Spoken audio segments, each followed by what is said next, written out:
récoltes, ce que tu poses comme acte, ça peut te maudire et maudire tes enfants. Maudire les enfants de tes enfants. C'est pour cela, sur cette terre-là, nous devons faire attention aux actes que nous posons. Mon frère, ma soeur, ne sois pas à la base de la destruction de la vie de quelqu'un d'autre.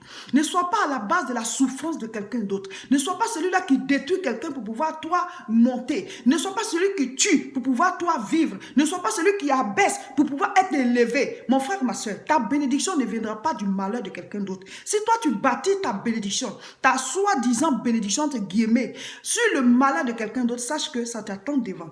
Ça t'attend devant parce qu'il y a des conséquences à tous les actes que nous posons.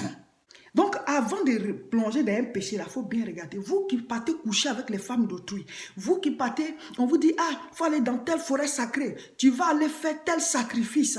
Mais pourquoi ne pas demander à Dieu et vous allez dans des coins pour faire des choses compliquées? On va te dire, prends l'habit de telle personne, tu vas venir. On va faire des choses, toi tu seras béni. Tu vas, bénédiction entre guillemets, tu vas prendre les grâces et puis la personne va souffrir. Mais ce que tu es en train de faire là, quand le retour va venir, tous les actes que nous posons, il y a le retour. Il y a le retour. C'est pour cela que nous devons faire attention. Si déjà tu as hérité des malédictions familiales, il ne faut pas aussi en créer pour tes descendants. Il ne faut pas aussi en créer pour tes descendants. Jésus-Christ est venu pour nous sauver. Sauvons-nous et sauvons nos familles. Le thème de l'enseignement d'aujourd'hui est comment se libérer des malédictions familiales. Oui, il existe des malédictions de famille. Des gens qui ont le même père ou la même mère, ou alors le même père et la même mère. Des gens qui partagent le même grand-père ou le même arrière-grand-père ou la même arrière-grand-mère ou la même grand-mère. C'est-à-dire des gens qui en somme partagent le sang quelque part. Et ces personnes, quand tu les observes, tu peux remarquer des choses négatives qui sont communes à chacun d'eux. Voilà, c'est ce qu'on appelle les malédictions de famille. Ça peut être des maladies qu'on appelle des maladies héréditaires et qui atteignent tout le monde. À un certain âge, ça commence et tout le monde meurt de la même manière. D'autres, ce sont des accidents. Ben, à un certain niveau, à un certain âge, ils doivent avoir un accident. Et puis, ben, ils sont paralysés. Ou alors, certains, ils ne se marient pas. D'autres, c'est le divorce. Ils se marient, mais juste au même nombre d'années, ils doivent divorcer. Quelque chose doit se passer. Il y a des familles où tous leurs premiers enfants ont la même maladie. Il y a des familles où, par exemple, ben, c'est le célibat.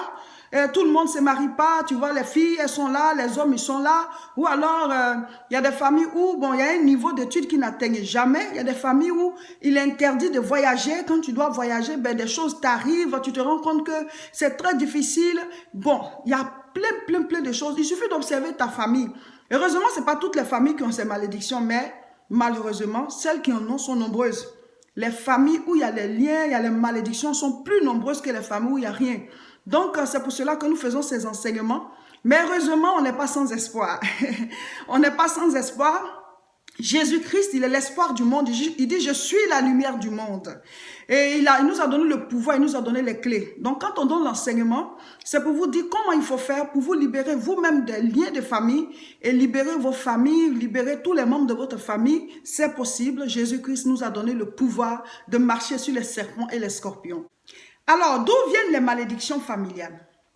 La Bible dit dans Genèse chapitre 3, Dieu, quand il a créé les cieux et la terre, qu'il a créé l'homme et la femme, il les a mis dans le jardin d'Éden. C'est-à-dire que quand il a créé la terre, il a donné la domination de la terre à l'homme. Mais comme toute domination a une limite, il y avait une limite pour leur domination. Il leur a dit, vous pouvez manger de tout, mais ne mangez pas de tel fruit. Parce que le jour que vous allez manger ce fruit-là, voilà, vous allez mourir. Et ils ont effectivement mangé ce fruit, ils ont désobéi à ce que Dieu a dit. Et ils ne sont pas morts physiquement, c'est-à-dire qu'ils ne sont pas tombés raides morts. Mais quand Dieu parle de mort, c'est la séparation d'avec lui. Ils ont perdu la gloire qu'ils avaient. Ils n'étaient plus bénis, ils étaient maudits. Parce que quand Dieu nous a créés, il nous a bénis. Quand il a dit, faisons l'homme à notre image, selon notre ressemblance, et qu'il domine. Quand il a fini de les créer, il a dit, soyez féconds, multipliez, remplissez, assujettissez, dominez la terre. Vous voyez. Donc Dieu, à l'origine, nous a bénis. Les malédictions familiales ne viennent pas de Dieu. C'est le salaire des péchés de chacun de nous. Nos parents, connaissant pas Dieu, ont commis des actes et les malédictions qui sont descendues sur eux sont aussi descendues sur leurs descendants. C'est comme ça. Ce que tu as comme dans tes gènes, ça, tu donnes ça à tes enfants. Donc, nous avons hérité de la malédiction d'Adam et Ève quand ils ont péché. Parce que si vous lisez Genèse chapitre 3, vous allez vous rendre compte que après leur péché, Dieu les a maudits. Quand Dieu a demandé à Adam, pourquoi tu as mangé le fruit dont je t'avais interdit de manger?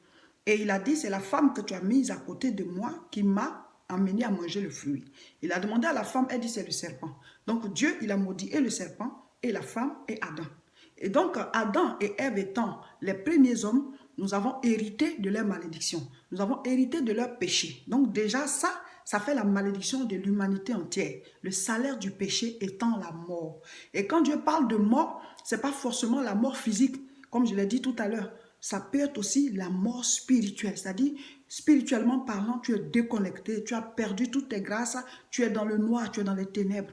Mais tu vis, tu peux même être assis sous la lumière, mais ta vie est dans le noir. C'est ça la malédiction. Je vais lire un passage dans la Bible, Exode chapitre 34, du verset 6 au verset 7. Et ensemble, on va en parler. Alors, et l'Éternel passa devant lui. Il s'agissait de Moïse. Voilà, Dieu s'est révélé à Moïse. Et l'Éternel passa devant lui et s'écria, l'Éternel, Dieu miséricordieux et compatissant, lent à la colère, riche en bonté et en fidélité. Ah, j'aime bien cette partie-là. Qui conserve son amour jusqu'à 1000 générations, qui pardonne l'iniquité, la rébellion et le péché. Heureusement que Dieu pardonne. Hein? Mais qui ne tient point le coupable ou innocent. Vous voyez, c'est un point qu'il a. C'est Dieu, il parlait de lui-même à Moïse en fait. Donc il a insisté. Il pardonne, hein, mais il ne tient pas le coupable pour innocent. Ça veut dire que pour qu'il te pardonne, tu dois te repentir. Voilà. Et qui punit l'iniquité des pères sur les enfants et sur les enfants des enfants jusqu'à la 3e et à la 4e génération. Ah oui, mes frères, mes sœurs. Donc, quand on parle de malédiction familiale, ça veut dire quoi? Dieu dit, quand tu tisses une alliance avec lui, c'est-à-dire quand tu vis selon sa parole, quand tu l'adores, quand tu le sais, l'alliance qui est entre toi et lui, l'amour que tu manifestes pour lui, la bonté que tu manifestes envers l'œuvre de Dieu, envers ta vie, c'est-à-dire si ta vie est en règle avec Dieu, cette alliance-là va jusqu'à 1000 générations. 1000 générations. Mais ceux qui commettent l'iniquité, la malédiction est punie. Cette punition-là descend sur leurs descendants, de génération en génération jusqu'à la 3e ou 4e génération. Vous voyez? Donc, tu peux hériter d'une malédiction dont tu n'as pas été l'auteur du péché. C'est pour ça qu'on dit malédiction familiale. Et aussi, tu peux hériter d'une bénédiction dont tu n'as pas été l'auteur des actes qui ont été posés. Et heureusement, ça c'est plus long, jusqu'à 1000 générations. Oh Dieu, il est trop bon. C'est pour ça qu'on dit, il est riche en bonté. Voilà. Donc, mes frères et sœurs, aujourd'hui, on va parler de ça, les malédictions familiales. Et comme j'ai dit, heureusement, Jésus est venu. Jésus est venu, on n'est pas sans espoir. Même si tu as hérité d'une malédiction, sache que avec le nom de Jésus, le sang de Jésus, tu peux briser. Je te dirai comment il faut prier tout à l'heure pour briser, comment il faut te comporter.